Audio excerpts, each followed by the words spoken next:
twe turimo turaharanira ngo tugwiza abafana benshi, Esro ngwiza abafana benshi, ariko abantu kuki batarimo barakora ni iki bafitiye kibazo?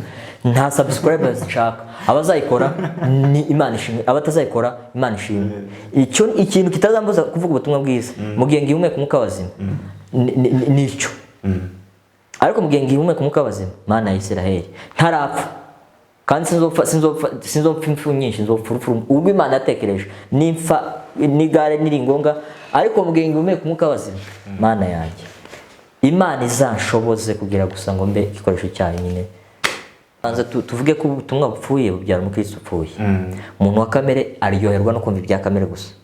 Iyo umishe iby'umwuka habamo kwihana ibyaha. You have to, ugomba kwihana ukareka ibyaha ugakurikira Kristo, ukemera ko Kristo ari umwami n'umukiza w'ubuzima bwawe. Kristo akaba umwami apana umukiza gusa. Abantu bavuga ngo twarakijwe ariko ubuzima bwabo babamo ugasanga bakomeje kubaho nk'abapagani.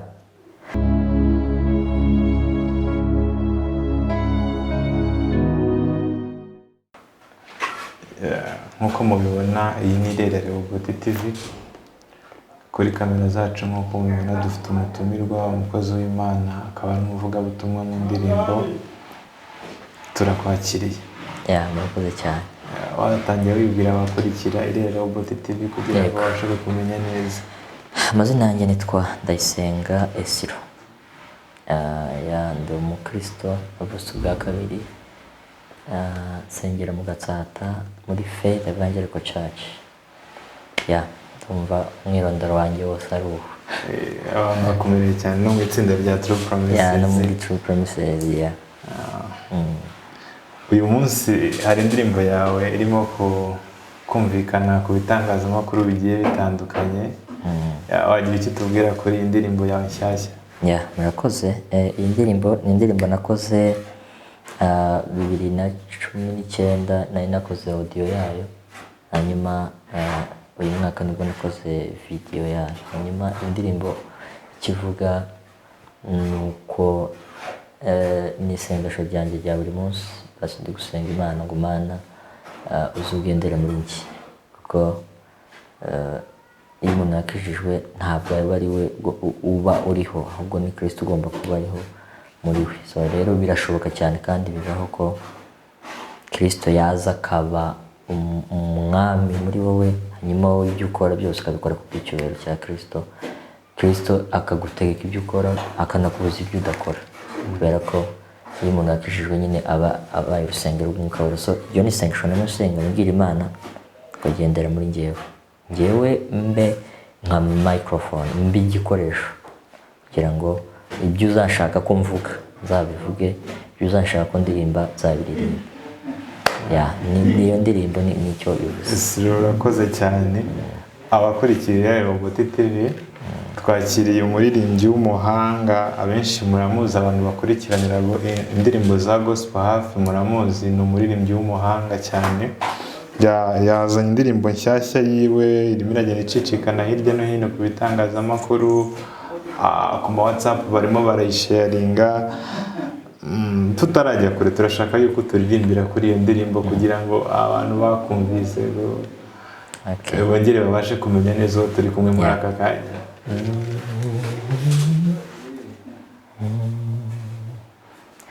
Mu mutima w'ubwenge uminyota yo kukwegera, menya ubushake bwawe Yesu we, menya icyo nshakaho, menyesha iby'ubwiru bwawe, ndondorera iby'ubwami bwawe, ohereza umucyo wawe umenyeshe ibyo ntabona, nyereka inzira zawe,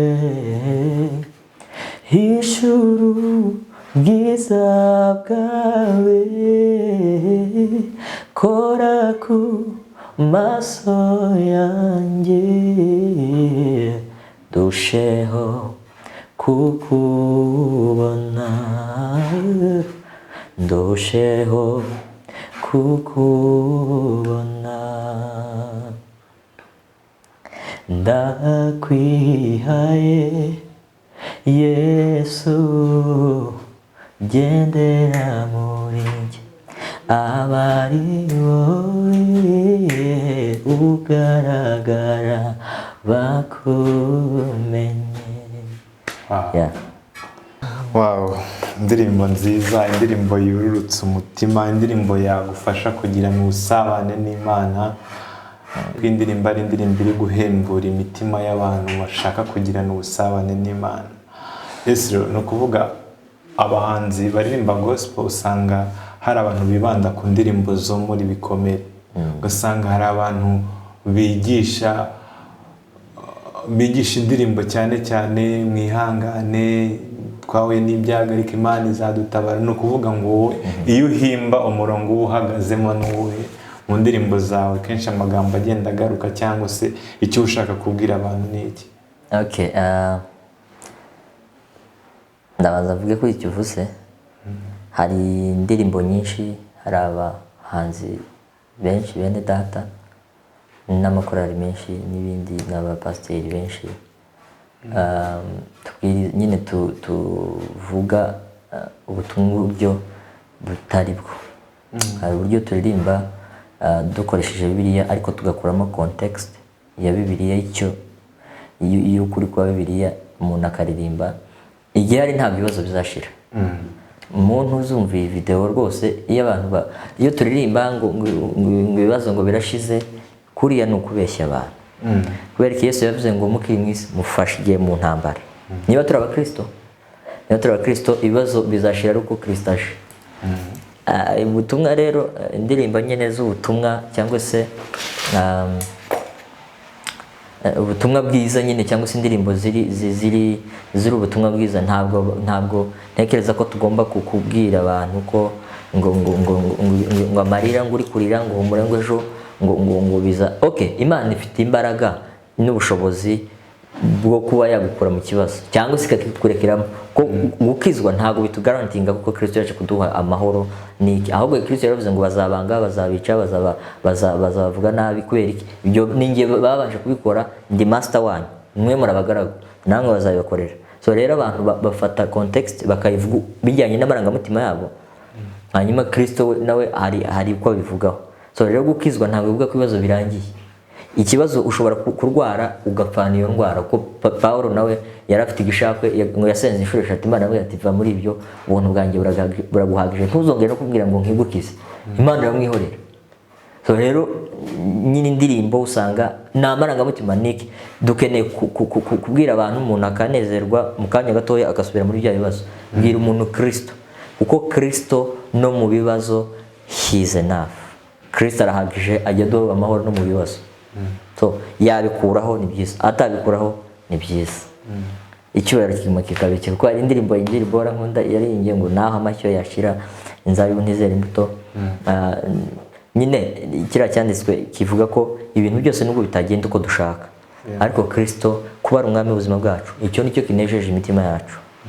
So rero izo ndirimbo nyine n'ubutumwa birahari, ariko by'ukuri ni ukuririmba dukuyemo context ya Bibiliya. Kuko context ya Bibiliya ni uko tugomba kunyurwa na Kristo, twaba dukenye, twaba dutunze, twaba dufite ibibazo, twaba ntabyo dufite, byose tubikoraho.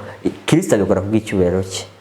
Yewe kwishimira kuko uguma mu bibazo, akishimira kuko uguma gutyo, akakwihorera ugakubita ibyo bikanga, ariko yagira gutyo igitondo kimwe akaba yabikora cyangwa se ntabikora.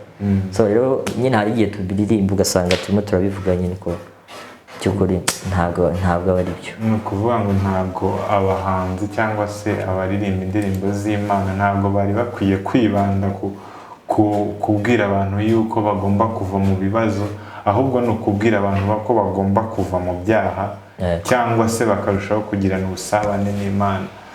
Okay, icyo tugomba kwibandaho ni Kristo gusa. Ubutumwa bwose, sermon cyangwa se icyigisho cyose kitarimo Kristo ngo ntabwo ari ubutumwa bwiza. ubutumwa bwiza ni Kristo. So sermon yose umuntu agiye kubwiriza agakuramo Kristo, abagiye kuvuga ibintu bye, abagiye sinzi ukuntu abagiye kubwiriza, kuko Bibiliya yose kuva mu itangiriro kugeza mu Gihesho ni Kristo.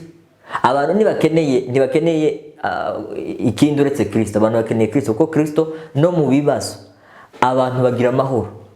Umuntu akagira amahoro mu bibazo kubera iki? Amahoro ntatangwa nuko twariye cyangwa tutariye, amahoro atangwa na Kristo. So rero twagombye gushishikariza abantu Kristo, kandi iyo tuvuze Kristo nuko nta muntu wavuga ngo ngiye ngo nizeye Kristo ataramushura ubutumwa. Icyo ntikibaho. Nta muntu wavuga ngo yarakijwe atarabaye born again, ataravutse ubwa kabiri. Kuvuka ubwa kabiri ni ukumva ijambo ry'Imana ukaryizera ugakizwa. Nyuma yo gukizwa rero agakiza ka Kristo ni ukwihana ibyaha, kandi kwihana nabyo ntabwo akuvuga ngo Kristo ngo bino bintu sinzongera ngo ibiki. Ni turning away, ukava mu byaha ukemera gukurikira Kristo. Kristo akaba umwami w'ubuzima bwawe, akagutegeka amaso, amaboko, amaguru, ibintu byose akabitegeka. So Kristo niba adategeka ubuzima bwacu, imibiri yacu n'ubuzima bwacu, ntabwo ari umwami w'ubuzima bwacu. Ko yaravuze ngo munyitiki mwami mudakora ibyo muto obeying ijambo ryanjye. So ikintu cyose tugomba gukora, twaba ari abapasiteri, abaririmbyi, nta muntu uri above scripture, nta muntu uri hejuru y'ibyanditswe. Ibyanditswe biri hejuru, Imana iri hejuru. Ikintu cyose kitavuga Imana ntacyo kimaze. So niyo mpamvu ba Pawulo barahagurukaga bakabwiriza Kristo wenyine, bakabafata akabafunga bakabakubita se ako mwarasase.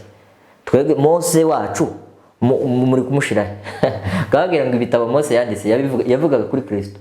Kristo yaraje none mwaze kumwemera. So rero ikintu cyose tugomba gukora, tugomba glorifying Imana, not ourselves, kugira ngo Kristo ashigwe hejuru. Esro, uzasanga izi ndirimbo turi kuvuga zivuga ku bikomere arizo ndirimbo ziri kusa naho zifite abantu benshi bazikurikira. Of course. Yeah. None tuvuge se ko harimo kuyobya abantu cyangwa se kwigishwa nabi kuko nabo bize nabi, turabifata gute? Turabanza tuvuge ko ubutumwa bupfuye bubyara umukristo upfuye. Umuntu wa kamere aryoherwa no kumva ibya kamere gusa. Iyo yumvise iby'umwuka habamo kwihana ibyaha. Ugomba kwihana ukareka ibyaha ugakurikira Kristo, ukemera ko Kristo ari umwami n'umukiza w'ubuzima bwawe. Kristo akaba umwami, apana umukiza gusa. Abantu bavuga ngo twarakijwe ariko ubuzima bwabo babamo ugasanga bakomeje kubaho nk'abapagani. So ni ngo rero icyo kintu uko kimeze ndabivuga gute? Kristo wenyine ni Kristo wenyine ukwiriye. Okay, ntabwo navuga ko bari kuyobya abantu, ariko icyo si cyo cyangombwa, si cyo abantu bakeneye. Kuko izo ndirimbo zinezeza umupagani utarakizwa, akanezerwa, akayinjoyinga, akabyina, akagira gute. Ariko ubutumwa bwa Kristo kubera ko buvuga ko turi abanyabyaha, nuko nyine turi abanyabyaha. Iyo rero umuntu yumvishe ubwo butumwa, usanga nyine abantu batabikunda, badakeneye kumva ko ari abanyabyaha, kandi turi abanyabyaha by nature.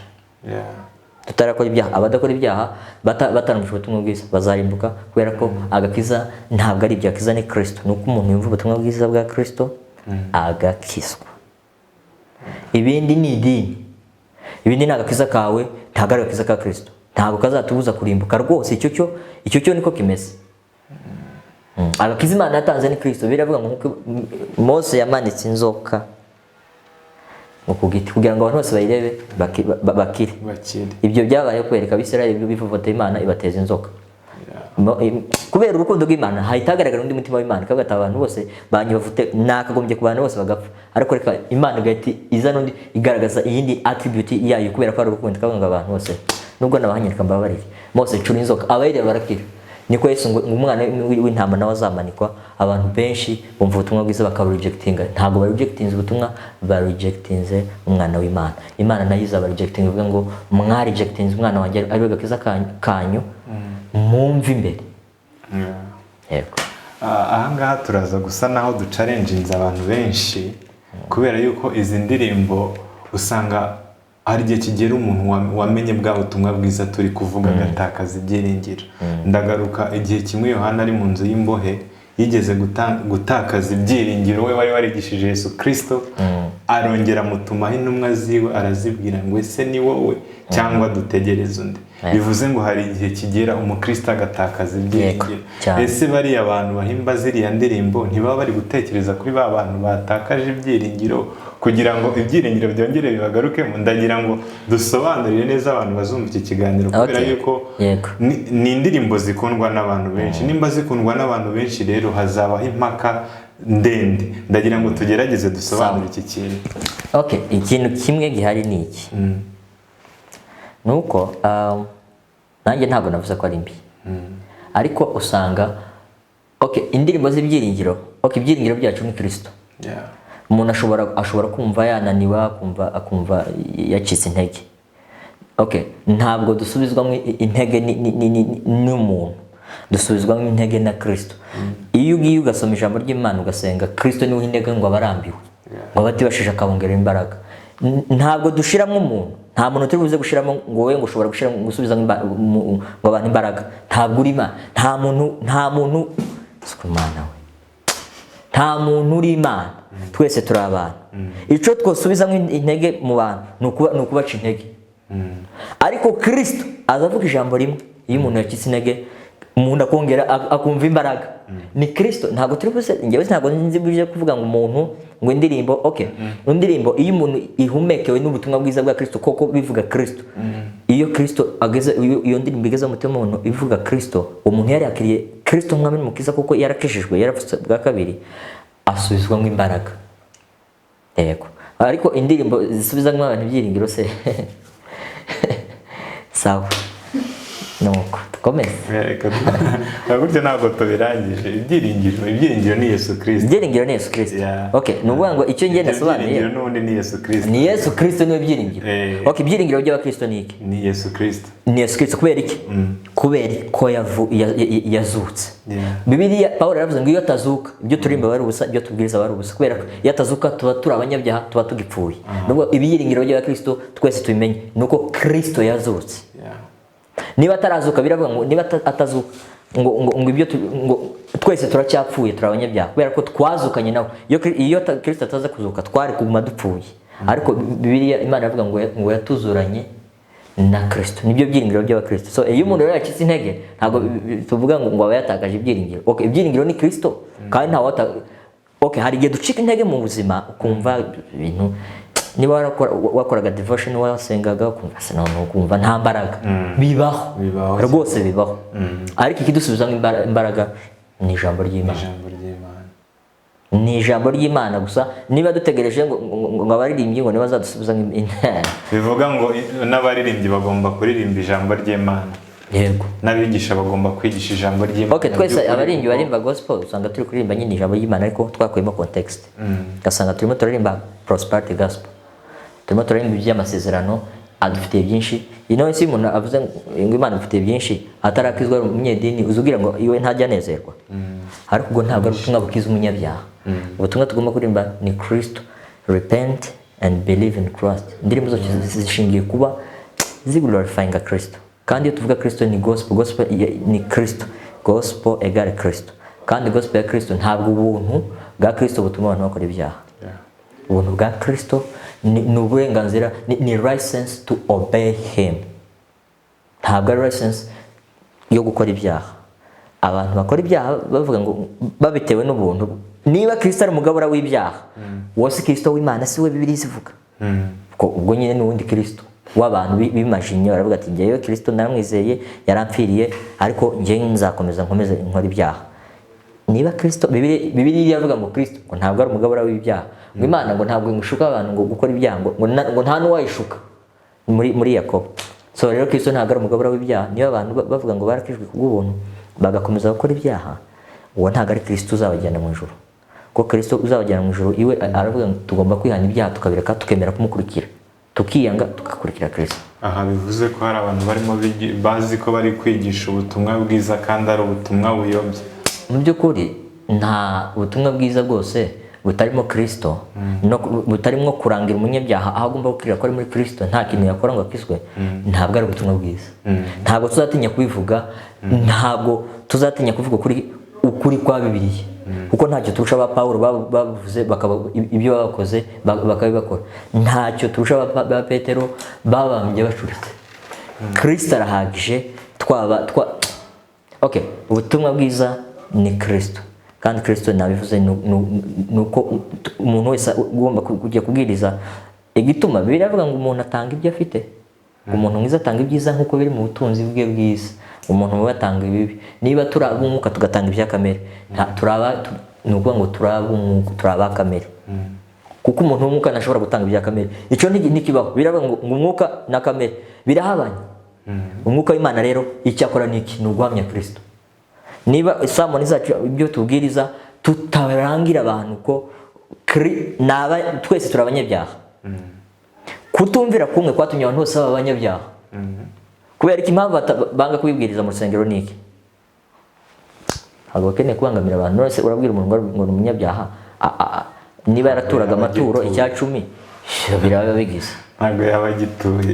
Rero by'ukuri abavuga ubutumwa bacu n'abaririmbyi, we have to stand for Christ and how. Twakundwa twakwanga, ibyo tugomba gukora tugomba kubikora ku bwa Kristo gusa. Abakurikiye REHOBOTH TV, turi kumwe na Esro, ni umuvugabutumwa mu ndirimbo, akaba yaje hano kuri REHOBOTH TV kubera indirimbo aherutse gusohora nshyashya kugira ngo tuyiganireho. Atubwire Esro, ni iki kenshi abahanzi uzasanga afite ikintu kimutera ahore n'ikintu atavuga ati avamo indirimbo. Ni iyihe inspiration yihishe inyuma y'iyi ndirimbo iri gushimisha abantu benshi muri iyi minsi? Okay, reka mvuge kino kintu. Ntabwo indirimbo niziri inyuma ngamije ko abantu bishima. Ntabwo ngamije gushimisha abantu. That's me. I need ko abantu bamenye ukuri. Iyo abantu bamenye ukuri barabatuka, bakisobanukirwa, bakamenya ko ari abanyabyaha, hanyuma ko Kristo ari we wabakiza. So rero indirimbo ziri inyuma ni ubutumwa. Kandi harimo ibyo abantu benshi badakunda. Ariko Esro ntabwo nkeneye ko kunezeza abantu bose. Nkeneye nuko nubwo yaba umwe akumva indirimbo ya Esro yo mu butumwa bwiza, akizera Yesu Kristo, akamenya ko nta kintu na kimwe azakora ngo akizwe. Nta kintu Imana avuga ngo iki kintu kabisa urakijijwe. Biravuga ngo umurimo w'Imana ikeneye ko dukora niki? Yohana 6:29 ngo umurimo w'Imana ngo nuko mwizera uwo yatumye. Nuwo murimo Imana iduha, kandi twizera, nta kwizera kuzanwa. Biravuga ngo dore kwizera kuzanwa no kumva ijambo ry'Imana. Ngo rero iyi ndirimbo icyo narimo shaka kubwira abantu nuko tugomba kwemerera abakijijwe Kristo akagendera muri twe. Biravuga ngo umuntu niyiyeza akitandukanya n'ibidatunganye ngo azaba abaye igikoresho. Imana ntabwo ari igikoresho cyacu. Tujya dukoresha Imana kugira ngo ituzanire inyungu. Tujya dukoresha Imana nk'ikintu kituzanira inyungu, kidufasha kugera kuri desires zacu na dreams zacu. Abantu benshi niko dukoresha Imana. Ariko Imana itubabarire. Twe turi ibikoresho by'Imana. Imana irimo irahamagara ninde nakoresha. So rero iyi ndirimbo ikivuga nuko abantu bumvisha ubutumwa bwiza, twemera Imana igendere muri twe, twe gufata Imana kikituzanira inyungu, kidufasha kuba muri iyi si. Twemere ko Imana iba igikoresho cyacu kugira ngo dukoreshe abantu bamenye ubutumwa bwiza. Niyo nyine gendera muri nge ni inspiration. Inspiration ntabwo navuga ngo okay, inspiration ni Kristo wenyine ni umpushinga. Ibyo nkora byose ndumva nshaka kubikora ku bwa Kristo gusa. Ntabwo nshaka kubikora ku bwa Esro, kuko nshaka kubikora ku bwa Esro hari indirimbo ntaririmba kubera ko nabashaka kumenyekana. Nabashaka ko abantu bose bamenye, nabashaka ko abantu bose bakora subscribe. I don't need that. Ndakeneye ko abantu gusa bamenya Kristo. Niba bamenya Kristo, icyo ngicyo kirahagije. Biravuga ngo umunyabyaha yihanye, ngo mu ijuru haba impundu. Tugomba kubabazwa nibabaza Imana. Imana irababazwa nuko abantu barimo barapfa bazira kutamenya. So rero ikimpushinga nuko ndifuza ko byibuze Imana izankoresha igihe nsigaranye ku isi, cyaba gito cyaba kinini, kugira ngo byibuze hazagira abantu bamwe bamenye ubutumwa bwiza, bizere Kristo. Yego. Turi kumwe na Esro, indirimbo ze cyane zigaruka ku butumwa bwiza bwa Yesu Kristo, kandi twabonye ko hari n'ubundi butumwa bwiza bwitwa ubutumwa bwiza ariko mu by'ukuri atari ubutumwa bwiza. Ese cyane wagiye ugaruka ku butumwa bwiza, ni ukuvuga ngo hari igihe cyaba cyarigeze kibaho ugatekereza ko wahuye n'ubutumwa bwiza ariko atari ubutumwa bwiza? Cyane gerageza tuganireho cyane. Okay, iyo abantu bumvishe ko naratangaye umunsi ngewe nkizwa twakijwe nari ndi kumwe n'undi muhungu w'inshuti yanjye twumva ubutumwa bwiza kuko iyo twaragendanaga twari tuzi ko dukijwe, ko twakoraga ibintu byo mu rusengero, twarasengaga, twararirimbaga, twaririzaga, twaragiraga gute, ariko ibi byose ntabwo si ikimenyetso kigaragaza ngo Imana yavuga ngo abo ngabo barakijijwe. N'ubundi ni ikimenyetso cyiza nuko n'undi twari tutarakizwa. Ibyo byose kuririmba ntabwo bivuze ko umuntu akijijwe, kubwiriza ntibivuze ko umuntu akijijwe. Umuntu akizwa ari uko yumvishe ubutumwa bwiza bwa Kristo. So nanjye nabaye icyo gihe rero, nabaye icyo gihe ndi umunyedini, nibwira ko nkijijwe kubera ko ibyaha tuza tuvuga ngo uyu muntu ngo ubwo akora kino cyaha ngo ni umupagani.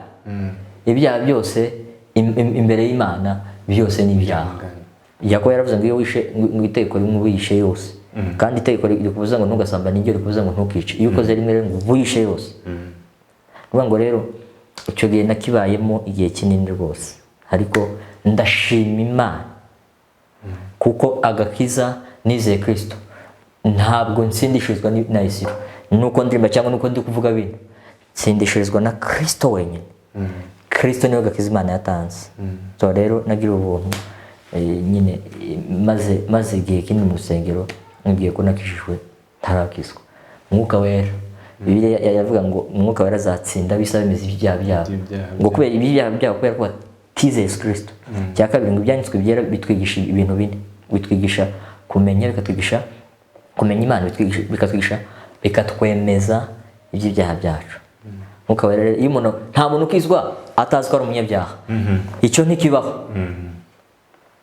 Kuko umumaro wa mbere Mwuka wera akora regeneration, nuko Mwuka wera iyo wumvishe ubutumwa bwiza arakubwira ngo uri umunyabyaha, agakiza ufite nakawe. Nakawe nuko abantu bakuze Esro ngo uri umukozi w'Imana cyangwa se uri iki, kandi uko abantu bari banzi niko ndi, niko narindi, ariko ngiye nari ntarakizwa.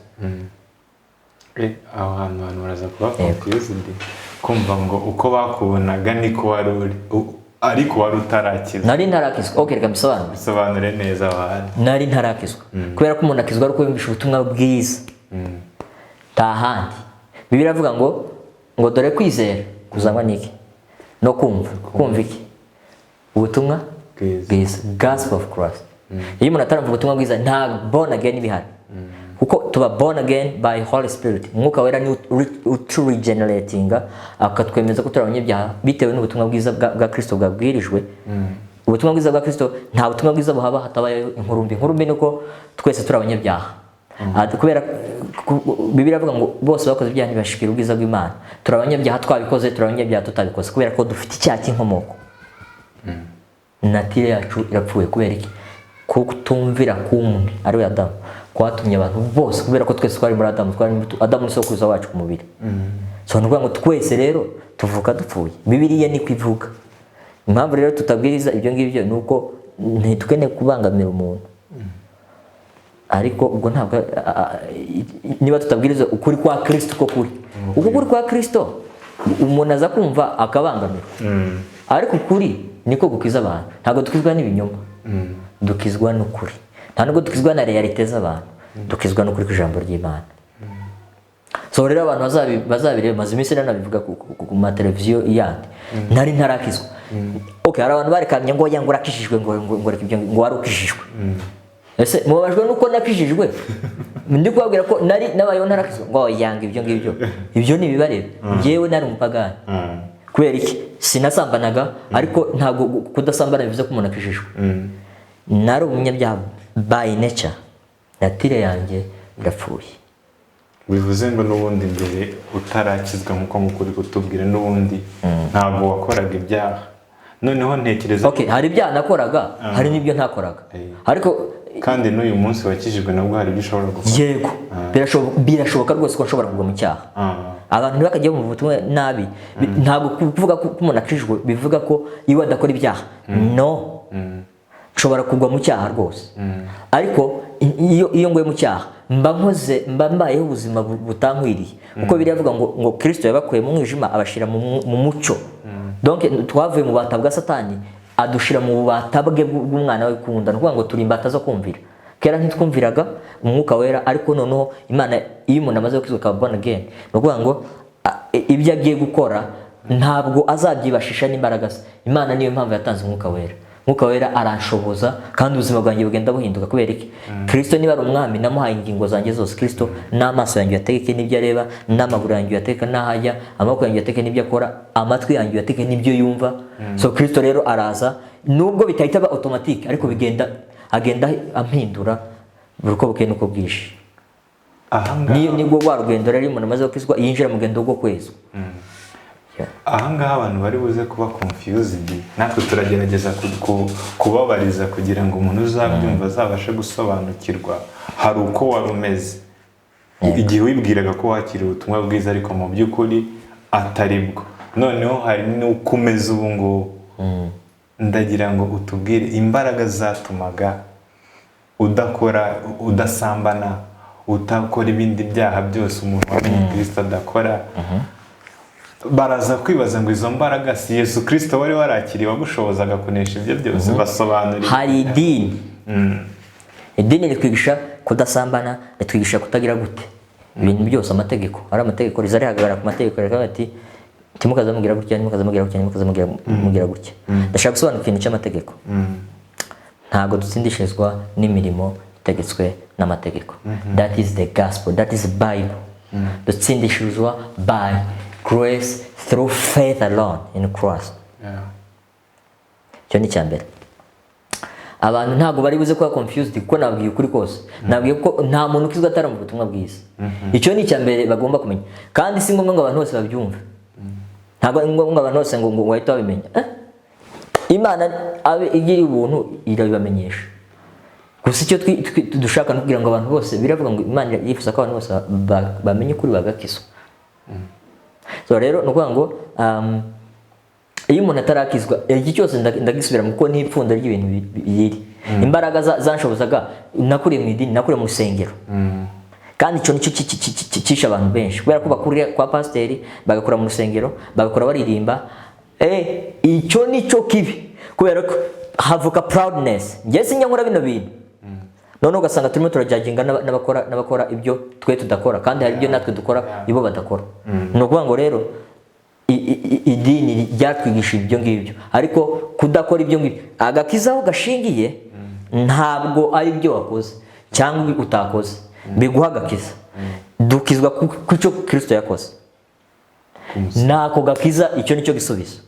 Ntabwo Mana ya Isiraheli abadakora ibyaha batarumva ubutumwa bwiza, batarizera Kristo, nta gakiza bafite, kubera ko agakiza ni Kristo. Amen. Niyo mpamvu abantu banze Kristo benshi, kubera ko bari bafite amategeko. Hari ibyo batakoraga bati Kristo uyu nguyu turamwizera kubera yakoze iki. Ariko hari abamwizeye bagakizwa. Ngo twubake ku ntumwa n'abahanuzi. Abahanuzi babwirije, bahanuye Kristo, n'intumwa zabwirije zahagaze zivuga ubutumwa. Ni Imana yanyuzemo kugira ngo tumenye ubutumwa bwiza. Barakoze cyane Esro, twagarutse cyane ku butumwa bwiza, kubera ko niyo aririmba ni ryo pfundo ry'inganzo yiwe, reka mbivuge gutyo. Ubutumwa bwiza bwa Yesu Kristo. Esro, watangiye umuziki wawe ryari? Nk'uko nari mbivuze, natangiye umuziki ku giti cyanjye 2019. Abantu baraza kwibaza indirimbo wahereyeho. Uyu munsi ufite indirimbo zingahe? Ni ryari uzasohora album? Ibyo ngibyo nabyo baraza kubyibazaho, ndagira ngo tugerageze tubasobanurire. Ya mbere nasohoye ni iyi ngiyi, niyo nahereyeho, gendera muri njyewe. Nayikoreye audio gusa, ndayisohora yari imaze umwaka hanze. Hanyuma mfite indirimbo ebyiri hari indi nasohoye muri uyu mwaka bari mu kwa gatatu I think. Hanyuma album sinzi igihe nzayisohorera kuko naba ngiye kwishuka, gusa ndabizi ko Imana izabikora. Imana izabidushoboza uko dutekereza nuko twifuza, nuko wenda uriya mwaka album izaba yarangiye, ariko nta nubwo biri buze gukora ubushake bw'Imana. Niba ibintu byose okay Imana ifite imigambi yayo, kandi Imana ntiyarajwe inshingano album yanjye. Imana ntiyarajwe inshingano nuko niba yaramenyesheje ukuri sohoka, nkaba wenda iko ndabitekereza muri uriya mwaka, ngiye ko niko ndi gutekereza, ariko nibikunda Imana izabikora, kandi nibidakunda Imana ishimwe. Yego. Esro, ni ryari wigeze kumva yuko ushobora guhagarika umuziki? Byari byagenze gute? Ntabyo nigeze ntekereza kubihagarika, kubera ko narabikunze nyine.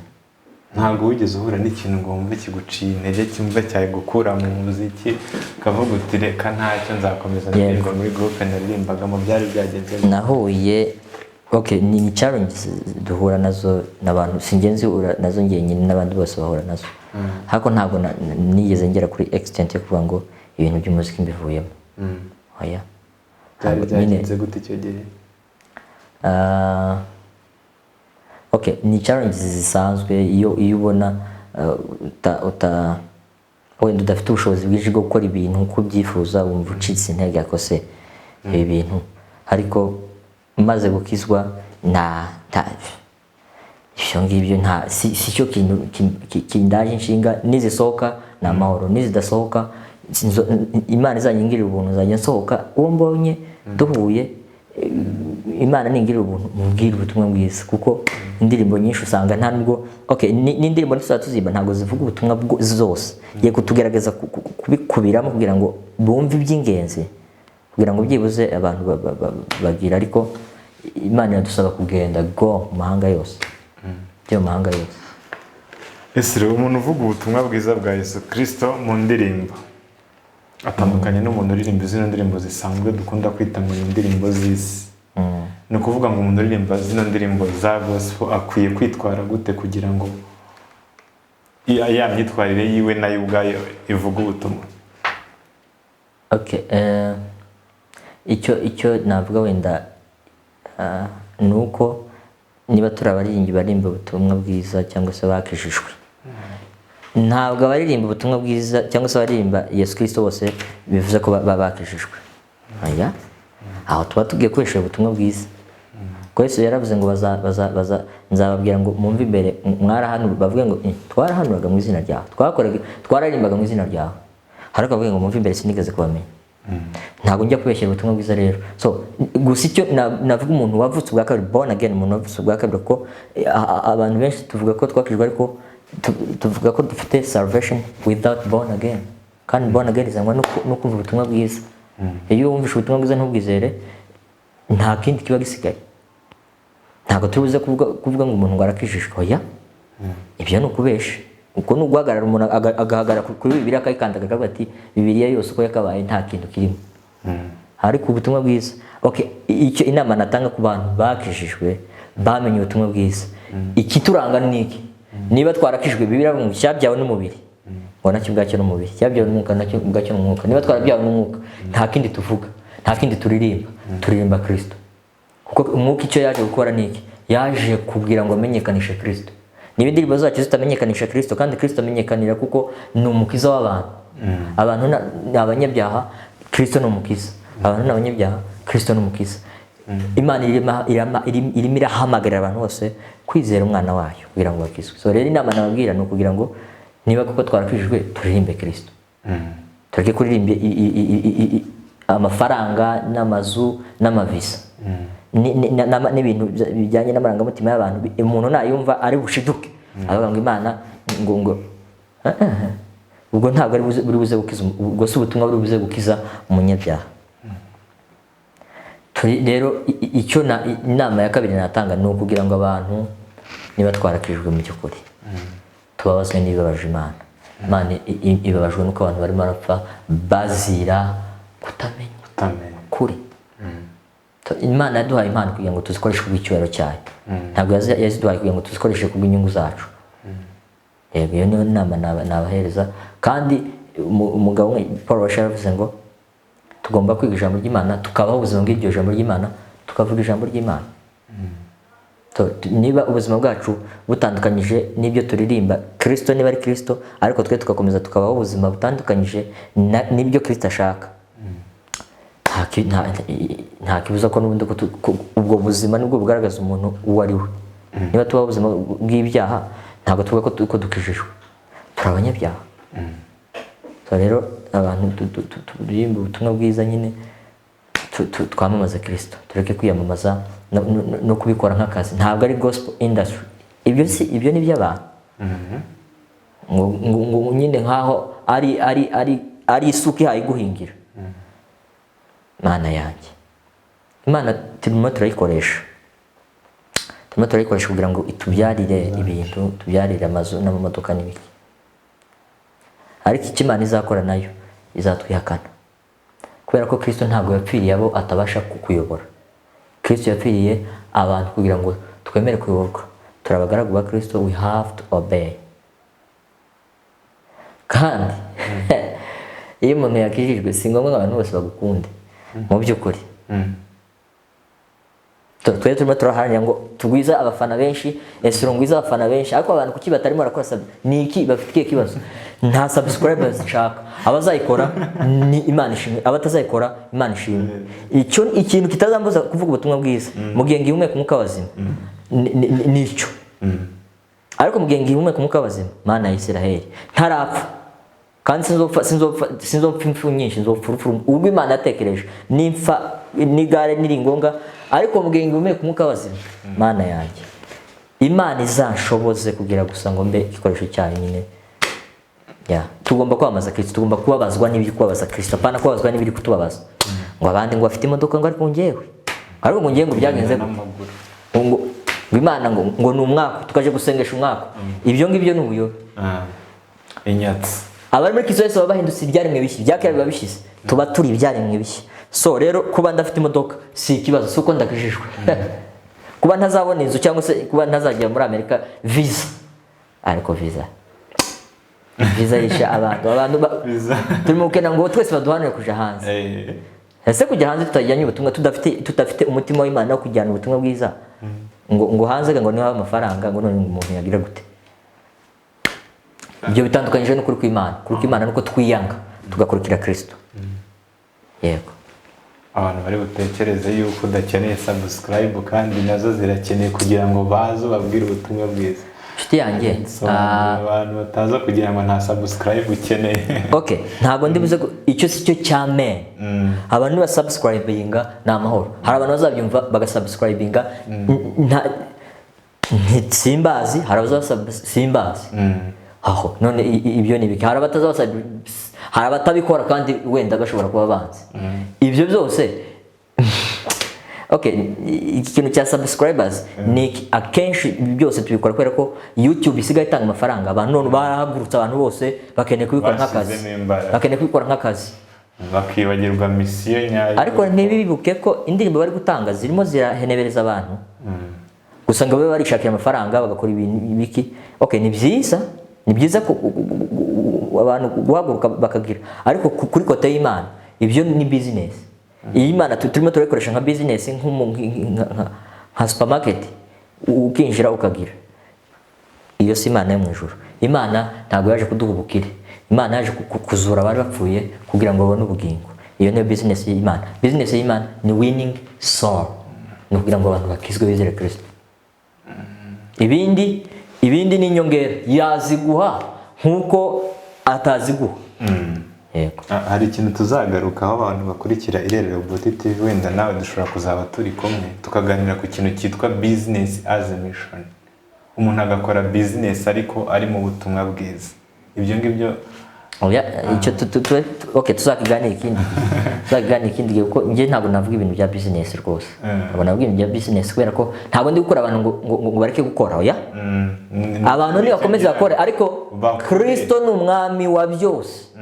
Niba Kristo mu kazi kawe atari umwami, nawe ukora nk'ibyo abisi bakora uri kuvuga ngo uri muri yakana Kristo. Kristo ntabwo ari umwami wawe, ariko mu kazi ukora muri business yawe ufite Kristo ni umwami w'iyo business. Biravuga ngo mwebwe n'ibyo mutunze ubwanyu byose ni ibyanjye. Niba Kristo twaramwihaye ariko amafaranga yacu n'akazi kacu tutaragaye Kristo, kuko nyine twisubize twenyine. Ahangaha bivuge ngo ntabwo tugamije kubwira abantu ngo bareke gukora YouTube, bareke kuba abashoferi. Ushobora gukora YouTube ari kuvuga ubutumwa rwose, ukaba umushoferi ari kuvuga ubutumwa bwiza. Turagira ngo abantu bazumva kino kiganiro batazabitekereza, yego batazabyumva nabi, no kuvuga ngo bakabyumva nabi. Yego, no kuvuga ngo akazi, no kuvuga ngo lordship, nuko we have to submit our lordship to his lordship. Yes. Tugomba gusubmitting what we are and what we have to what he is. Akazi kose wowe ubwawe, niba Kristo atayobora umubiri wawe n'ubuzima bwawe n'ubugingo bwawe n'ingingo zawe, no kuvuga ngo Kristo si umwami. Yesu yaravuze ngo abakora ibyo data ashaka gukora ni obey. So Kristo rero hari ibyo azakubuza, hari azakubuza, hari ibintu byinshi azakubuza kubera ko wamwakiriye. Kuko iyo umuntu amaze gukizwa ntago aba ari uwiwe, sibyo? Aba ari uwa Kristo. Nuvuga ngo ibyo ufite ni ibya Kristo. Niba ibyo byose ubikora kubw'icyubahiro cya Kristo, akazi kawe ugakora Kristo ari umwami w'ubuzima bwawe, akazi kawe ukagakora kubw'inyungu z'ubwami bw'Imana, Imana ishimwe rwose. Komeza ukora akazi kawe, Kristo niba ari umwami w'ubuzima bwawe, n'amafaranga yawe ukamenya ko ari aya Kristo. Ibyo ukora byose uzi kujya ubikora kubw'icyubahiro cya Kristo, rwose Imana igeze umugisha. Ese urakoze cyane. Hari abantu bajyaga bibaza bakakubona uri kuririmba, bakakubona uri kuririmba muri True Promises, bakumva indirimbo zawe bakibaza ngo Esro ni muntu ki. Ndibaza yuko ubu ngubu ibyo byose bamaze gusobanukirwa Esro uwo ari we, kandi ndahamya yuko nitwongera kugutumira uzongera ukitabira ubutumire bwacu. Mbere yuko dusoza, hari abantu bakunda indirimbo zawe, hari abantu bakurikiye Yesu Kristo. Ndagira ngo mu gusoza ugire icyo ubwira abantu bose bazakurikira iyi video bagukunda kandi bakunda IRERA REHOBOTH TV. Okay, cyo navuga ubutumwa natanga nuko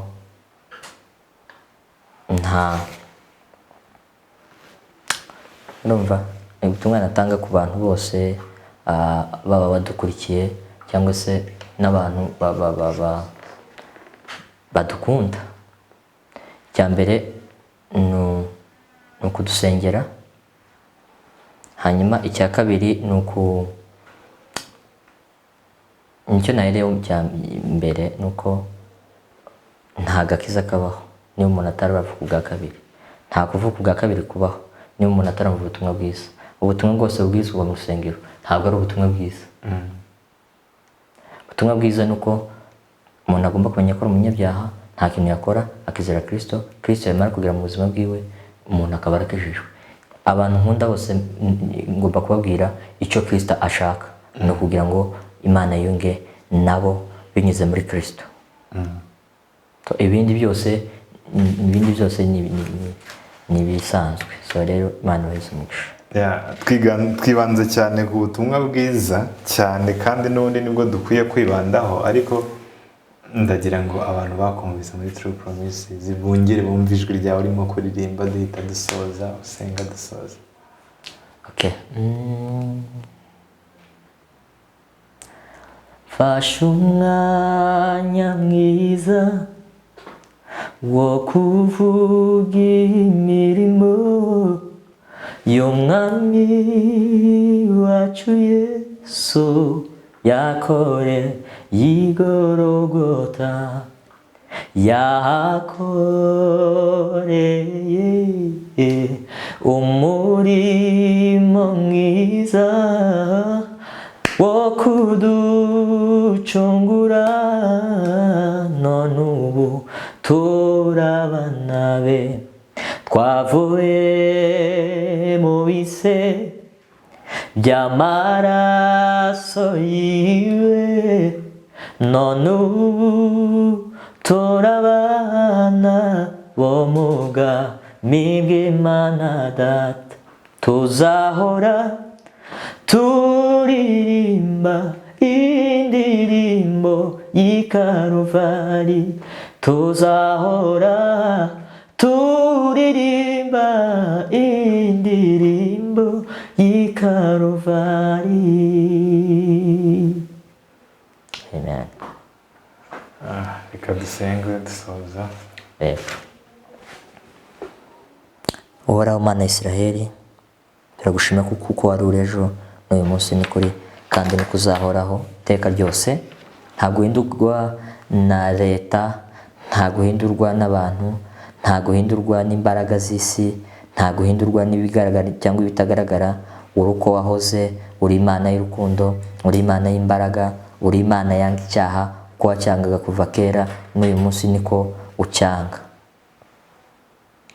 Turagusenze. Bibiliya avuga ngo urifuza ko abantu bose bamenya ukuri bagakizwa, kubera ko agakiza kawe ntabwo abantu bazamenya Kristo batamvisha ubutumwa bwiza. Niyo mpamvu dusenze kugira ngo Mwami ugirire neza abantu bazumviye iki kiganiro, kugira ngo uzabagirire ubuntu, ubagirire ubuntu Mwami. Watugiriye, waduhaye agakiza tutari tubikwiriye, twari dukwiriye gupfa. Biravuga ngo ibihembo by'ibyaha ni urupfu, ariko impano y'Imana n'ubugingo buhoraho. Kristo waje kuduha ubugingo mu cyimbo cy'urupfu, ariko Kristo ntabwo uri umugabura w'ibyaha. Ntabwo waje kudukiza, ntabwo waje kudukiza kubw'ubuntu kugira ngo dukomeze dukora ubwo buntu budutere gukomeza gukora ibyaha. Uko nguko ni ugufata Bibiliya uko itari, ni ukugoreka ukuri kw'ijambo ry'Imana. Pawulo yaranditse Abaroma 6:1 aravuga ngo dukomeze dukora ibyaha kugira ngo ubuntu busage, ngo ntibikabeho, ngo twe twapfuye ku byaha twakomeza kuramira muri byo dute.